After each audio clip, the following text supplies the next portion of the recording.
శ్రీమాత్రే నమః, శ్రీ గురుభ్యో నమః. తదుపరి వృశ్చిక రాశి. వృశ్చిక రాశి వారికి సంబంధించి జూలై నెలలో ఈ యొక్క కాలసర్ప దోషానికి సంబంధించి చూస్తే మనకు కోణస్థానము, కేంద్ర స్థానాలను ఉంటాయండి. అయితే ఉన్నటువంటి గ్రహ సంచారాలన్నిటికీ కూడా అంటే మిడ్ ఆఫ్ ది టైం, మధ్య టైం ఏదైతే ఉంటే దానికి ఇటు అటు రెండు కూడా ఈ నెలలో ఇటు నుంచి చూసుకుంటే ఉన్న గ్రహ సంచారాలు, ఇటు నుంచి చూసుకుంటే గ్రహ సంచారాలు సమానంగా ఉంటాయి. కాబట్టి వృశ్చిక రాశి వారికి ఎలా ఉంటుంది అని అంటే మీడియంగా ఉంటుంది. నో లాస్ నో ప్రాఫిట్, న్యూట్రల్గా ఉంటుంది. ఏమైనా సరే ఈ యొక్క వృశ్చిక రాశి వారిని ఈ నెలలో అడిగారనుకోండి, ఎలా ఉంది, మీకు ఉన్నటువంటి టైం ఎలా ఉంది, మీకు ఉన్నటువంటి రోజులు ఎలా ఉన్నాయి, అంతెందుకు నిన్న ఏం కూర తిన్నారు, మొన్న ఏం కూర తిన్నారు, మొన్న ఏం కూర తిన్నారు అని ఏదన్నా అడిగితే గుర్తులేదంటారు. ఎందుకంటే అన్ని రోజులు ఒకేలా ఉన్నప్పుడు గుర్తుపెట్టుకోరు చాలామంది. కాబట్టి సో ఇదంతా కూడా ఖచ్చితంగా చెప్తున్నానండి. గోచారం అనేటువంటిది ఉంటుంది, దాని ప్రకారంగానే అందరికీ కూడా ఈ యొక్క గ్రహ సంచారం అనేటువంటిది ఉంటుంది. ఇవన్నీ లగ్నాత్ ఉన్నటువంటి గ్రహ సంచారాలని బట్టి, ఆ స్థానాల్ని బట్టి ఖచ్చితంగా ఉంటుంది. కాబట్టి వృశ్చిక రాశి వారికి సంబంధించి ఈ యొక్క దశమ స్థానంలో కుజుడు మరియు కేతు మీ కెరీర్, మీ ఇమేజ్కి సంబంధించి డ్యామేజ్ అయ్యేటువంటి అవకాశం ఉంది, జాగ్రత్త. రెండవది, నవమ స్థానంలో బుధగ్రహ సంచారం ఉంది. నవమ స్థానంలో బుధగ్రహ సంచారం ఉంటే దూర ప్రయాణాలు ప్రయాణించడం, అది కూడా ఏదైనా ఎడ్యుకేషన్కి సంబంధించి ప్రయాణం చేయడం, అలాగే దైవికమైనటువంటి కార్యక్రమాల కోసం ప్రయాణం చేయడం. వీటితో పాటుగా ఈ యొక్క నవమ స్థానంలో ఈ యొక్క బుధగ్రహ సంచారం ఉన్నప్పటికీ ఈ యొక్క అష్టమ స్థానంలో మీ యొక్క భాగస్వామ్య వ్యాపారాలు ఏవైనా ఉంటే అవి మంచిగా కూల్గా కూర్చొని అంతా కూడా అన్ని లెక్కలు చూసుకొని బయటకు వచ్చేస్తారు, కంటిన్యూ చేయరు. ఒకవేళ అంతా బాగానే ఉందన్నా సరే ఏదో ఒక ఇబ్బందితోనే ముందుకెళ్తారు. మ్యారిటికల్ లైఫ్కి సంబంధించి ఎక్స్టర్నల్ మ్యారిటికల్ ఎఫైర్స్ పెట్టుకునే అవకాశం ఉంటుంది. ఎందుకంటే అక్కడ గురు నీచంలో ఉన్నాడు కాబట్టి మీకు పాజిటివ్ రియాక్షన్స్ ఇచ్చేటువంటి ఛాన్సెస్ చాలా తక్కువ. అలాగే సప్తమ స్థానంలో మీ యొక్క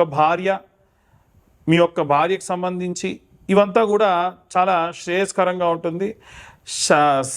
షష్టమ స్థానంలో కూడా మీ ఆరోగ్యము, వీటికి సంబంధించి అధికంగా ఉండేటువంటి అవకాశం కనిపిస్తుంది.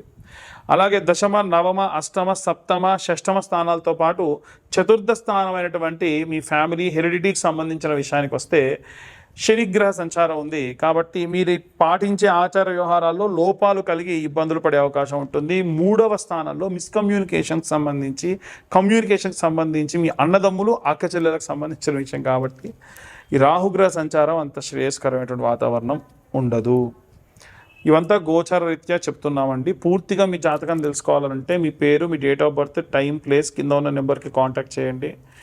మీకు మొత్తం మీ జాతకం 60 నుండి 70 పేజీల్లో జాతకం అందిస్తాము. ఈ 2025 సంవత్సరంలో కేవలం 2025 రూపాయలు మాత్రమే ఛార్జ్ చేయడం జరుగుతుంది ఈ జాతకం మీ దాకా అందించడానికి. ఈ నెలలో జాతకం చెప్పించుకున్న వాళ్ళకి ఈ కరుంగలి మాల ఉచితంగా ఇవ్వడం జరుగుతుంది. ఆసక్తి కలవాళ్ళు కాంటాక్ట్ చేయండి. అందరూ కూడా ఎలాంటి రెమెడీస్ తీసుకోవాలి, ఎలాంటి మంత్రపఠనం చేయాలనే విషయాన్ని ఇప్పుడు మనం తెలుసుకుందాం. ఇది జూలై నెలలో కాలసర్ప దోషానికి సంబంధించినటువంటి విషయం.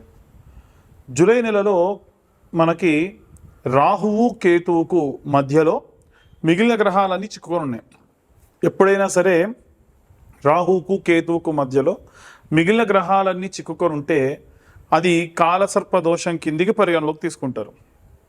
అయితే ఈ రాహుకేతువులకు మధ్యలో గనక ఈ యొక్క గ్రహాలన్నీ చిక్కుకొని ఉంటే మరి అందులో ఏ గ్రహాలు అనుకూలంగా ఉన్నాయి, ఏ గ్రహాలు అనుకూలంగా లేవు, దానివల్ల ఎలాంటి పరిస్థితులు ఉంటాయి, ఇవన్నీ కూడా మనకు ఈ యొక్క కాలసర్పదోషం ఉన్నటువంటి కాలంలో తెలుస్తుంది.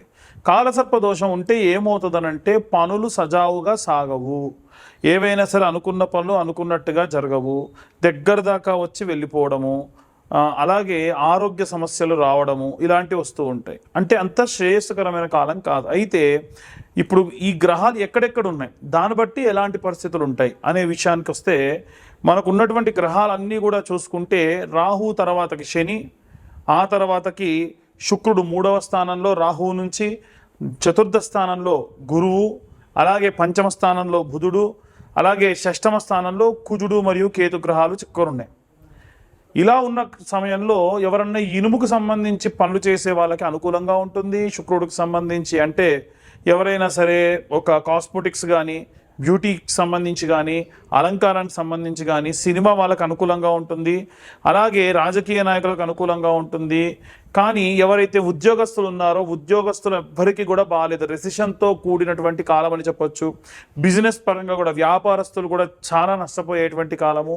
అలాగే కుజుడు మరియు కేతువు ఎప్పుడైతే కలిసి ఉందో ఆ సమయం కూడా అంత శ్రేయస్కరం కాదు. కాబట్టి ఏం చేయాలి అని అంటే, అందరం ఈ రాశివారు ఆ రాశివారని కాదు, ఇంట్లో ఉన్న చిన్న పిల్లలు పెద్ద పిల్లలని కాదండి, అందరూ కూడా చేయవలసినటువంటి పని ఏమిటి అని అంటే, సుబ్రహ్మణ్యేశ్వర స్వామి ఆరాధన చేయడం మంచిది.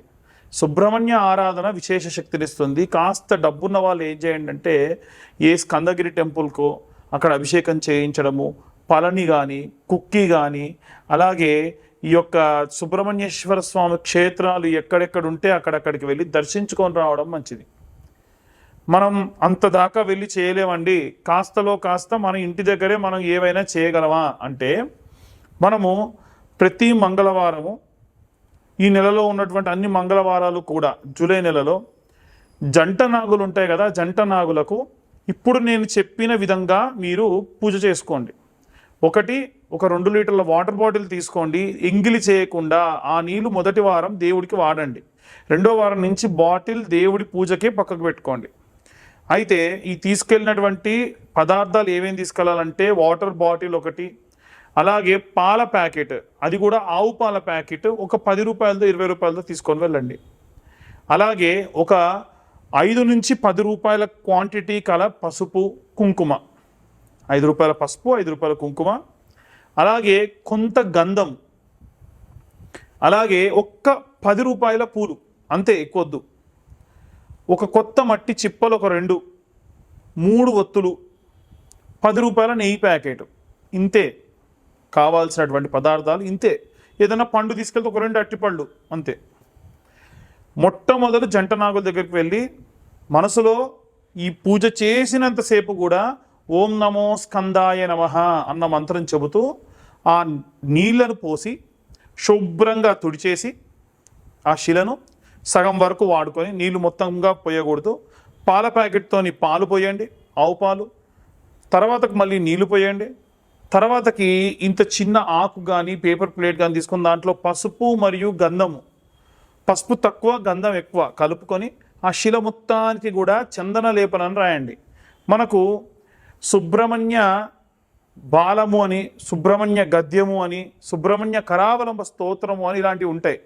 ఎవరన్నా చదవలేని వాళ్ళు ఈ కరావలంబ స్తోత్రం ఫోన్లో పెట్టేసుకొని మీ పక్కన పెట్టేసుకొని కేవలం ప్రతి పద్యానికి ఆఖరిలో శ్రీ సుబ్రహ్మణ్య కరావలంబం వల్లీసనాదమమదేహి కరావలంబం అన్న మంత్రం వస్తూ ఉంటుంది. ఆ ఆఖరి మంత్రాన్ని చెప్పినా చాలు, ఆ పద్యం అంతా వస్తుంది. కాన్సన్ట్రేషన్ అంతా పద్యం మీద పెడుతూ మనం ఆ శిలను రాస్తూ వల్లీసనాదమమదేహి కరావలంబం అని వస్తుంది. అలా వచ్చినప్పుడు ఓం నమో స్కందాయ నమః మనసులో అనుకుంటూ శిలకు రాయండి. ఆ గంధం పసుపు కొద్దిగా, గంధం ఎక్కువగా రాయండి. ఆ తర్వాతకి జంట నాగులు ఇలా ఉంటాయి కదా, ఇలా ఉంటాయి. మనకి ఉన్నటువంటి జంట నాగులలో ఒక సర్పానికి కింది నుంచి, పడగ కింది నుంచి ఒక బొట్టు కుంకుమ తీసుకోవాలి, బొట్టు పెట్టాలి, మళ్ళీ కుంకుమ తీసుకోవాలి, బొట్టు పెట్టాలి, మళ్ళీ కుంకుమ తీసుకోవాలి, బొట్టు పెట్టాలి. అలా 11 బొట్లు ఒక సర్పానికి పెట్టండి. ఇంకొక సర్పానికి కింది నుంచి పైకి 10 బొట్లు కుంకుమ తీసుకొని బొట్టు పెట్టాలి. అలా స్వామివారి శరీరం పైన లేపనం చేసిన గంధాన్ని తీసుకొని చేతికి పెట్టుకొని, మీ పిల్లలు కూడా వచ్చారు మీతో పాటు, మీ ఆయన వచ్చారు, మీ ఆయనకు పెట్టండి, మీరు పెట్టుకోండి, మీరు ఇక్కడ రాసుకోండి, మీ పుస్తల తాడుకు పెట్టుకోండి, ఇంకొంచెం తీసుకెళ్తాను ఇంటికి తీసుకెళ్ళండి, ఇంట్లో ఉన్నటువంటి పసుపులోనో గంధంలోనో కలుపుకోండి, నిత్యం వాడుకోండి, చాలా మంచిది. ఇప్పుడు మీరు రాసిన తర్వాతకి ప్లేట్లో ఇంకొంచెం మిగిలింది ఇంటికి తీసుకెళ్ళండి, రోజు మీరు వాడుకోండి. అయితే పొడిగా ఉన్నటువంటి పదార్థం ఏది కూడా తిరిగి ఇంటికి తీసుకెళ్ళకూడదు. స్వామివారిపై రాసినటువంటి ఆ గంధ లేపనాన్ని మాత్రమే మీరు ఇంటికి తీసుకెళ్ళాలి. ఇదంతా అయిన తర్వాత, చాలామంది మొదలే దీపం వెలిగించమంటారు, అలా చేయకండి. అయిన తర్వాతకి దీపం వెలిగించాలి. 2 మట్టి ప్రమిదలు, ప్రతిసారి కొత్త మట్టి ప్రమిదలు, 2 మట్టి ప్రమిదలు, దాంట్లో ఒక 3 ఒత్తులు, 3 ఒత్తులు కలిపి ఒక ఒత్తి కింద చేంజ్ చేసి ఆవు నెయ్యి వేసి దీపం వెలిగించండి. ఆ తర్వాతకి 21 ప్రదక్షిణాలు చేయండి. ఇప్పుడు మొదటి వారం నుండి ప్రారంభించి 21 ప్రదక్షిణాలు ప్రతి వారం చేశారనుకోండి, 5 వారాలు ఉంటాయి. 5 వారాలు చేయాలి ఖచ్చితంగా. 5వ వారానికి వచ్చేసరికి మీరు ఎన్ని ప్రదక్షిణాలు చేసినట్టు అవుద్ది? 105 × 5 అంటే ఇది 21 × 5 అంటే 105 ప్రదక్షిణాలు చేసినట్టు అవుద్ది. ఆఖరి వారం 3 ప్రదక్షిణాలు ఎక్కువ చేయండి, 3 సార్లు బొట్టు ఎక్కువ పెట్టండి. దీనివలన మీరు పూర్తిగా 108 సార్లు ఈ యొక్క సుబ్రహ్మణ్యేశ్వర స్వామికి అంటే జంట నాగులకు ప్రదక్షిణ చేసిన దానితో సమానం. కాబట్టి విశేషంగా ఏదైనా సరే ఈ కాలసర్ప దోషానికి సంబంధించి నెల మొత్తానికి కూడా కాలసర్ప దోషం ఉంది కాబట్టి ఈ రకమైనటువంటి ఇబ్బందులు కలిగే అవకాశం ఉంటుంది. చాలా చాలా జాగ్రత్తగా ఈ యొక్క ప్రదక్షిణాలు చేసుకోండి. ఇలా చేయడం వల్ల విశేషంగా మీరు సత్ఫలితాలు పొందవచ్చు. ఇదంతా కూడా మేము గోచార రీత్యా చెప్పేటువంటి విషయంలో మాత్రమే. చాలామందికి చాలా రకాల అనుమానాలు ఉంటాయి. అయితే మన ఛానల్ చూసే వాళ్ళు నేను బాగా వెరిఫై చేసిన తర్వాతకి తెలుసుకుంది ఏంటంటే, మారుమూల గ్రామాల వాళ్ళు, ఉదాహరణకు చెప్పాలనంటే ఒరిస్సా బార్డర్ వరకు, విజయనగరము, శ్రీకాకుళము, కర్నూలు, అలాగే కడప జిల్లాల్లో ఉన్నటువంటి వాళ్ళు, నల్లగొండ జిల్లాలో ఉన్నటువంటి వాళ్ళు, కృష్ణా జిల్లాలో ఉన్నటువంటి వాళ్ళు, తెలంగాణలో కూడా నిజామాబాద్, బైన్సా దాకా కూడా చాలామంది ఈ యొక్క వీడియోలు చూస్తూ ఉన్నారు. అందరూ ఏంటంటే జాతకం చెప్పించుకోవాలన్నటువంటిది ఇది ఉంటుంది, కానీ డబ్బులు వెచ్చించడానికి ఇబ్బందులు పడుతూ ఉన్నారు. వారి కోసం ప్రత్యేకంగా ఈ నెలలో ఇవంతా కూడా గోచార రీత్యా చెప్తున్నాం. పూర్తిగా జాతకం తెలుసుకోవాలంటే మీ పేరు, మీ date of birth, time, place కింద ఉన్న నెంబర్కి ఒక్కసారి మీరు వాట్సాప్ చేయండి. ఈ జాతకం అంతా కూడా 65 నుండి 70 పేజీల్లో మీకు అందించడం జరుగుతుంది. 2025వ సంవత్సరంలో కేవలం 2025 రూపాయలు మాత్రమే ఛార్జ్ చేయడం జరుగుతుంది జాతకం అంతా కూడా మీకు అందియడానికి. అయితే ఈ నెలలో ఎవరైతే జాతకం చెప్పించుకుంటారో వారికి పూర్తి ఉచితంగా ఈ కరుంగలి మాల ఇవ్వడం జరుగుతుంది. ఈ కరుంగలి మాల విశిష్టత ఏమిటంటే, పాతాళ శంభు మురుగన్ దేవాలయం అంటే సుబ్రహ్మణ్యేశ్వర స్వామి మెడలో వేసినటువంటి కరుంగలి మాలలు మా దాకా వస్తాయి. మళ్ళీ మేము కూడా హోమంలో పెట్టిన తర్వాతకే మీకు ఇస్తూ ఉంటాం. కాబట్టి ఆసక్తి కలవారు కింద ఉన్న నెంబర్కి కాంటాక్ట్ చేయండి. జాతకం చెప్పించుకుంటాం కానీ మాకు కరుంగలి మాల వద్దన్నా 2025 రూపాయలు. ఎందుకంటే కరుంగలి మాల నేను నా ఇంట్రెస్ట్ కొద్దీ మీ దాకా ఉచితంగా ఇచ్చేటువంటి ప్రయత్నం చేస్తూ ఉన్నాను. ఆసక్తి కలవారి కింద ఉన్న నెంబర్ కాంటాక్ట్ చేయండి. పూర్తిగా ఈ యొక్క జాతక విశ్లేషణ గురించి తెలుసుకోండి. సర్వే జన సుఖినో భవంతు. స్వస్తి.